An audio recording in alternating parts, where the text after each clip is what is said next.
Halo guys, Halo. welcome back to our YouTube channel. Balik lagi sama gue Cynthia dan Febrian. kali ini kita akan membahas hero yang paling ganteng di Rise of Kingdom. Yeay. Tapi sebelum kita masuk ke videonya, jangan lupa untuk klik tombol subscribe dan tombol lonceng yang ada di samping tombol subscribe. Jadi setiap kita upload video, kalian akan dapat notifikasinya. Jangan lupa untuk subscribe sekarang juga. Yeay. Ya udah, kita langsung ke videonya aja. Yes. Nah guys, kita udah on game dan hari ini kita akan membahas hero paling ganteng, yaitu Kita buka dulu. jeng jeng jeng jeng. Jeng jeng jeng jeng. Aduh malu. Yang unyu. Eh. Tada, kita akan bahas Konstantin. Iya, kita bahas Abang Konstantin. Ganteng banget guys, ini avatar paling ganteng yang ada di Rise of Kingdom. Apa namanya? Proporsional ya? Proporsional, keren gitu loh. Kayak mukanya bersih ya kan. Biasa kan mukanya kayak ini muka setengahnya udah bewok gitu. Gitu, ini kayak bersih. Apalagi ntar kalau udah expertise kan bling-bling gitu. Pokoknya ini paling ganteng guys. Ya, sekarang Konstantin ini hero-hero yang lagi naik daun lah. Cukup naik daun. Sebenarnya ini adalah hero yang dipandang sebelah mata. Awalnya. Mirip sama Elcid ya. Maksudnya hero legend tapi dipandang Iya, sebelah mata. awalnya kayak nggak banyak diperhitungkan lah ya. Lalu semenjak ada Attila Takeda. Attila Takeda, damage-nya sadis kan ya Attila Takeda. Rally dan Lalu Konstantin coba-coba ini eventnya. mengalami revamp, dibagusin sama Lilith buat mengcounter Attila Takeda di antara skillnya. Revamp itu berarti dirubah untuk dibagusin, kalau nerf itu dikurangi. Bahasanya itu bahasa game. Ya. Oke lah. Oke, sekarang sebelum bahas hero-nya, kita bahas sejarahnya dulu. Oke, silakan. Konstantin the Great. Wah, jadi Konstantin 1 ini sebutannya Konstantin the Great. Mau nanya, tunggu, sama Alexander the Great itu saudaraan? Aduh, enggak sih. Mungkin saudara, beda bapak, beda emak, beda zaman. Beda zaman. Jadi beda bapak, beda emak, beda negara, beda zaman. Oh ya udah. Dia terpaut sekitar, bentar, dia lahir ada nggak sini? Oh, di sini ada. Nah, Konstantin ini dia tuh memerintah Romawi pada tahun sekitar 300-an. Enggak, Kak. Memang sudah tahun 300 setelah Masehi. Yes. Dari sumber sejarah nih, saya baca dari wiki ya. Nah, di sini Khusus ditulis buat kalian, kita nyari sejarahnya di Wikipedia guys. betul, dia berkuasa pada tahun 306 sampai 337 Masehi. 29 tahun. Iya, dia ini kaisar atau raja dari Romawi. Dia keturunan Illyria dan Yunani. Nah, jadi dia ini, kalau kemarin kita bahas Alexander the Great itu pada tahun sebelum Masehi, betul kan ya? Betul. Nah, sekarang Konstantin ini dia setelah Masehi, dia kaisar Romawi. Sebetulnya kalau buat Konstantin ini dia tuh nggak terkenal karena dia perang atau apa. Tapi Konstantin ini terkenal karena dia salah satu kaisar Romawi pertama yang bisa dibilang mendukung ya buat untuk agama Kristen. Jadi sebelum-sebelumnya agama Kristen itu tuh agak ditentang juga oleh pihak Romawi. Tapi Konstantin ini tuh salah satu yang kaisar pertama yang mendukung gitu deh. Jadi dia tuh kayak lebih politiknya itu kayak udah beragama Kristen sekitar kayak itu. Nah, sekarang kita lanjut. Sebagai seorang kaisar, Konstantin menegakkan reformasi administratif, finansial, dan sosial dan militer untuk memperkuat kerajaannya. Dia membangun ulang pemerintahan, memisahkan otoritas sipil dan militer untuk menghadapi inflasi. Wah, dia sudah mengerti inflasi juga ya. Nah, dia memperkenalkan solidus, koin emas yang akan menjadi mata uang standar di Eropa dan Bizantium selama 1000 tahun. Wah, mantap ini Konstantin. Dia ngerti ekonomi, ngerti politik. Pintar ya? Pintar juga dia. Pasukan Romawi dipisahkan menjadi pasukan lapangan bergerak dan pasukan bertahan di garison untuk menangkal ancaman dari dalam dan mengusir barbarian. Wah, barbarian nih, saya kurang tahu apa ini. Nanti Mungkin barbariannya barbarian yang sering kita lihat di ROK kali. bangsa kali, bangsanya namanya barbarian. Mungkin bangsa barbarian itu bangsa yang di luar Romawi ya, kalau nggak salah kan.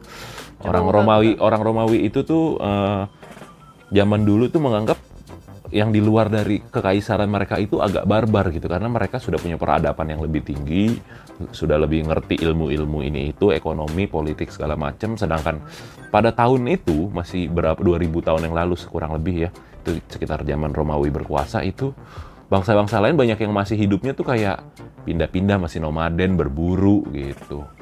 Jadi mungkin dianggapnya barbarian.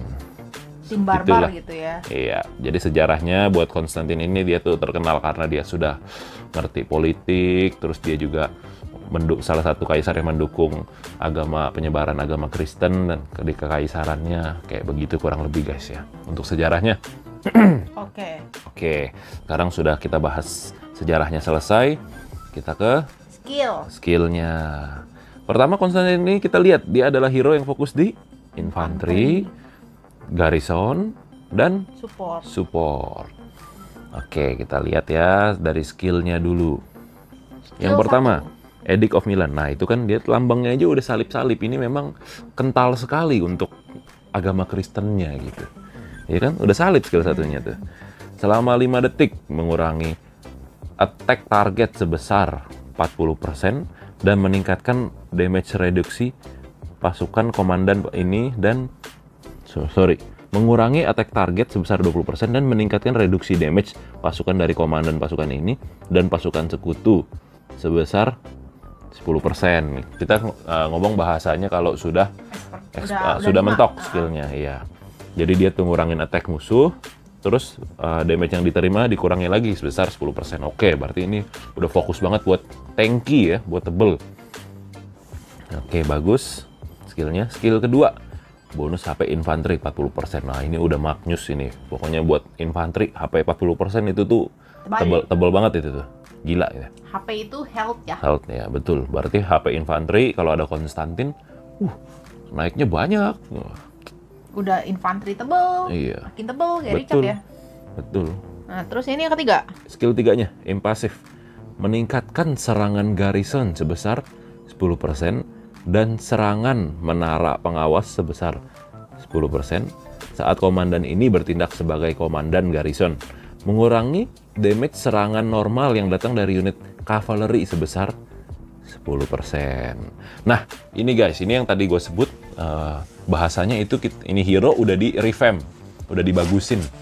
Jadi dulu itu awalnya Konstantin ini seingat gue ya, pertama kali keluar tuh dia nggak ada nih yang ngurangin serangan kavaleri normal attack-nya. Ini tuh dibuat khusus buat mengcounter dari combo Attila Takeda. Jadi ini khusus buat ditambahin ini nih. Yang dari soalnya kan sangat ini banget ya, spesifik buat normal attack kavaleri. Udah, apalagi kalau bukan Attila Takeda. Betul. Gitu. Jadi memang Konstantin ini khusus buat itu.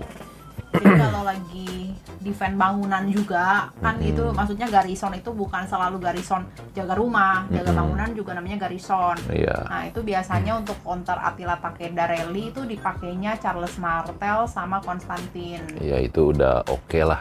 Ya, Wuzetian nggak kepake. Wuzetian itu bagus. Karena memang yang lain.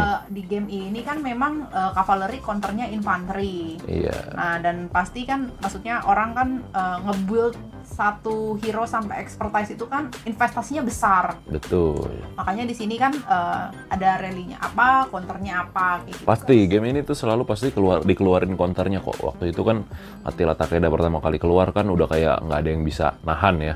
Sampai akhirnya dikeluarin nih salah satunya Konstantin buat counter dia. Betul. Gitu guys. Jadi ini game makin hari itu maksudnya kita menekankan bahwa tidak ada hero yang paling bagus di antara semuanya. Semuanya Betul. saling melengkapi, tergantung aja kalian lagi pakai unit yang mana. Betul. Sekarang ini Yang skill keempat 3-nya, ya? sekarang skill 4. Oke. Skill 4-nya Cross of the Divine. Ketika pasukan yang dipimpin oleh komandan ini berkurang kekuatannya, jadi darahnya menjadi 50%, pasukan akan menerima efek penyembuhan. Ya, kalau sudah mentok 15.000, efek ini bisa dipicu maksimum 1 kali per jam setelah pasukan meninggalkan kota. Setiap kali kekuatan dan pasukan ini turun di bawah 50%, semua efek penyembuhan yang diterima akan turun sebesar 30% dan mendapat perisai saat dalam kondisi ini. Meningkatkan penurunan skill damage sebesar 10%. Wah, ini juga mantap ini. Dia udah ada heal, ada efek reduksi skill damage. Cuman Tapi sayang itu- healnya ini cuman bisa nyalanya itu efeknya satu kali Iya. 1 jam setelah meninggalkan kota. Nah, ini memang agak bingung ini kalau jaga garrison gimana ya? Gitu. Tapi yang Mungkin jelas, gantian kali iya Konstantin iya. yang punyanya. Tapi yang jelas memang efek healnya ini nggak mungkin terus-terusan. Jadi intinya darahnya 50% langsung ke heal. Faktor healing 15.000 itu besar banget healnya. Ya, terus ada efek tambahan lagi ngurangin skill damage juga Magnus itu. Jadi udah buat counter Attila Takeda oke. Nah, buat terus masih counter ada buat ngurangin skill damage musuh juga bagus. Kalau mau ditanya menurut gua counternya apa, combo Konstantin ini dia kalah sama di rally Archer sih, bocor. Namanya infanteri kan itu di counter oleh Archer ya. Oleh Archer, Iya, di jadi- rally sama Edward Tomiris ya, Nah itu atau Edward iya, DSG. Edward Tomiris, Edward DSG itu bocor. Cuman kalau di rally sama Attila Takeda ini kuat dia. Masih bisa defend lah. Iya, gitu, Asal guys. ada asalnya guys. Harap isi full infantry Iya betul. gitu. Jangan- Segala sesuatu itu ada asalnya guys. Iya jangan diisi yang aneh-aneh guys. Gue pernah dong lagi kita abis dapat pas terus maju ke depan kan, Mm-mm. gue isi cavalry ya kan. Hmm. Nah, gue klik itu terus gue restart handphone karena chatnya nggak masuk, ya Iya, kan, iya. ngebuk kan. Gue restart handphone, wah udah di marker di chat-chat, maksudnya suruh tarik cavalry-nya soalnya yang defense CM Konstantin. Woi ini apa keluarin cavalry lu gitu kan. Iya. Iya sabar men, baru juga login. Iya. Gitu. Aduh, kayak gini-gini nih penyakit. Ya maksudnya kalau lagi main game ini memang paling banyak itu hero-nya tuh infanteri sama cavalry ya, banyakan yang pakainya ya. Karena kan Iya. archer nya itu Archer khusus buat open rally aja sih. rally Susah, sisanya agak susah ya. Dan ya, hero-nya udah mesti tipis-tipis mumpuni. gitu. Hero-nya mesti mumpuni. Itu unit sultan lah. Ya kan? Harusnya. Ya, bisa Jadi jadi. ini sekarang Konstantin itu sudah worth untuk dinaikin gitu guys. Betul. Expertise-nya apa tuh? Sekarang kita baca expertise-nya. Setelah dia expertise dia dapat skill baru. Meningkatkan namanya attack soul. pasukan sebesar 15% dan defense sebesar 5%. Wah, mantap juga ini. Attack pasukan 15%. Iya, lumayan. Oh, jadi kalau looking tambah 5%. Terus kalau lu Ya dapat. pakai King kan rune. udah 5% attack defense. kalau ada rune-nya 5%, terus lu bisa pakai Rune bisa items 10%. Rune bisa 10%, item bisa 10% senongol ya. lagi. Wih, Iya. Jadi mantep tuh ya. Ya, jadi Konstantin ini bagus. Cuma kalau memang mau dipakai hanya untuk garrison, nggak harus expertise. Tapi yang wajib itu skill 1, skill 2, skill 3-nya itu mentok. 5551. Iya, itu udah bisa buat lumayan mengcounter dari Attila Takeda lah. Gitu Tapi tetap guys.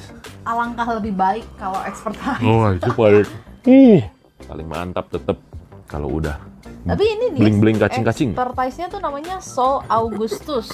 Kenapa namanya Augustus? Mungkin dia suka bulan favoritnya Agustus gitu kali ya. Bisa jadi. Suka-suka Lilith lah ya. Iya. Oke, sekarang kita mungkin bahas sedikit ke talentnya ya. Talentnya cukup menarik, infanteri, garrison, dan support. Talent. Talent.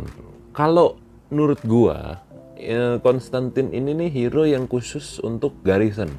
Jadi tentu talentnya bakal bagusnya garrison. Full. Kita lihat dulu ya.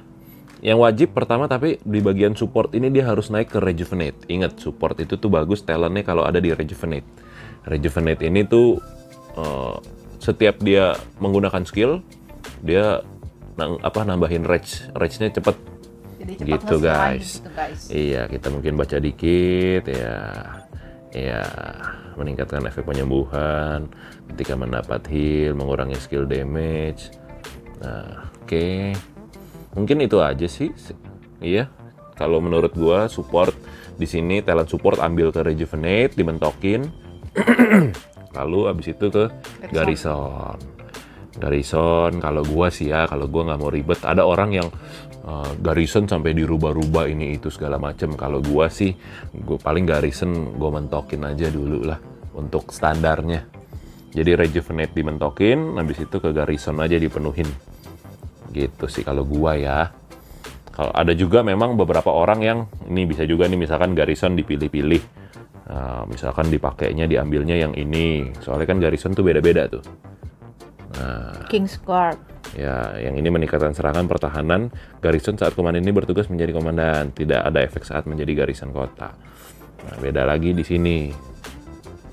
Nah, ketika dikepung. Nih kan kalau ini kan kalau lagi di swarm nih. Jadi kalau misalkan Garrisonnya di swarm, itu dia tuh efeknya nyala. Tapi kalau nggak di swarm nggak nyala. Jadi ada juga orang yang nggak ngambil di sini. Dia cuma penuhinnya sampai sini gitu. Kingsguard. Habis itu mungkin dia naikin ini doang. Tapi Sampai lu nggak sini. bisa ke Kingsguard kalau ngambil yang kiri. Betul, nggak bisa sampai ke Divine Factor, nggak bisa sampai Divine Favor. Jadi memang ada orang beberapa yang naikinnya tuh cuma sampai Kingsguard, Kirinya dikosongin. terus dia naikin Rejuvenate, habis itu dia ke Talent Infantry. Talent Infantry kan macam-macam juga, Betul. gitu. Jadi beda-beda. Buat memang Talent Garrison ini tuh paling banyak apa ya? Banyak, kontra. bukan pro kontra, banyak mesti coba-coba. Jadi sama disesuaikan betul sama kebutuhan. Kalau lagi di swarm talentnya lu ganti, lu penuhin ini buat anti swarm. Kalau lagi di rally doang, lu cuman naikin Kingsguard, Rejuvenate, habis itu lu naikin ke infantry. Nah itu makanya beda-beda. Di rally-nya apa, di swarm nggak, kayak begitu, beda-beda makanya. Betul. Tapi kalau kayak gini, pairing paling cakepnya sama CM doang atau ada pilihan lain? Oh, Bisa kalau pairing. sejauh ini sih buat counter Attila Takeda, Charles Martel sama Konstantin aja sih ya. Jadi sementara pairnya Pairing Charles terbaiknya. Martel sama Konstantin. Iya, Tapi betul. Charles Martelnya harus expertise. Charles Martel expertise lah. Konstantin nggak harus expertise, masih bisa kok. Ya 5-5-5-1. Yang penting diisi infanteri semua dan di reinforce kalau lagi defend. Full infantry. Iya, kalau yang defend pasukannya udah mau habis, pulangin. Tarik ya. Tarik, masukin lagi yang baru. Gitu guys. Soalnya walaupun dibilang ini hero cukup mengcounter Attila Takeda. Attila Takeda, tapi bisa kalau dari sepenglihatan gue ya, cukup seri. Misalkan 2 juta pasukan, diadu 2 juta pasukan, Charles Martel Konstantin sama Attila Takeda, itu hampir seri sebetulnya. Yang membedakan itu seberapa banyak yang reinforce. Iya. Jadi kalau dibilang counter pasti menang, belum tentu. Kalau misalkan nih aliansi kalian udah defense pakai Charles Martel Konstantin, di rally Attila Takeda, pede, ditinggal. Sedangkan yang rally Yang rally reinforce-nya banyak. Ya pasti kalah juga Charles Martel Konstantinnya. Jadi ingat, namanya mau rally, mau ngedefense, siapin dulu terus pasukan buat reinforce. Gitu guys. Betul guys. Ya kalau buat talent, kalau gua ya standarnya, makanya gua nggak mau terlalu ambil pusing ngerubah-rubah. Paling gua ambil Rejuvenate, terus gua mentokin ke Divine Favor. Tapi kalau orang ada yang mau beda-beda, kalian bisa baca sendiri butuhnya sampai mana. Nih kayak begini kan juga bisa tuh meningkatkan pertahanan. Ini kan juga bagus nih, naikin 5%, level 3-nya aja udah naik berapa. Jadi beda-beda. Padahal itu kan kalau second commander bukannya talentnya nggak efek. Bisa juga. Tapi kan maksudnya selama ini itu kan Iya. talent itu yang efek di first commander. Iya. Terus kenapa harus repot-repot diisi Ya talent? nggak apa-apa, maksudnya siapa tahu mau dijadiin first commander kan. Tapi ini bisa jadi first commander. Ya bisa aja kan, talent Firstnya Garrison siapa? juga. Secondnya siapa kalau dia first commander? Ya mungkin kalau secondnya ditukar kali, Charles Martel. Jadi Konstantin, Charles Martel. Karena gini loh kondisinya, Konstantin biasa itu Charles Martel wajib buat jadi pertama kalau andai kata commander secondnya tuh YSG. Coba kalau Charles Martel itu kan skillnya kan, ya kita baca sedikit ya. Tapi lebih lengkapnya kita udah bikin. Iya, kita udah Charles bikin Martel. videonya. Cuman kita baca sedikit skill satunya aja yang penting. Kenapa Charles Martel tuh lebih sering dijadiin first? Karena saat dia jadi first, skill satunya dia ngasih shield ke pasukannya, dan menyerap damage faktor 1200 selama 4 detik dan meningkatkan damage pasukannya sebesar 30% selama shield masih aktif. Jadi abis dia nge-shield, lalu dia ada bonus damage-nya. Kayak begitu. Dan Charles Martel itu talentnya ada Garrison Defense. Garrison Defense itu sebetulnya memang lebih bagus buat defense. Jadi kalau dibilang Charles Martel sama Konstantin, ya tetap Charles Martel yang jadi first-nya. Karena talentnya lebih bagus buat defense. Konstantin ini mungkin kalau kepake dia tuh kepake misalkan mau di Sunset Canyon, tebel darahnya.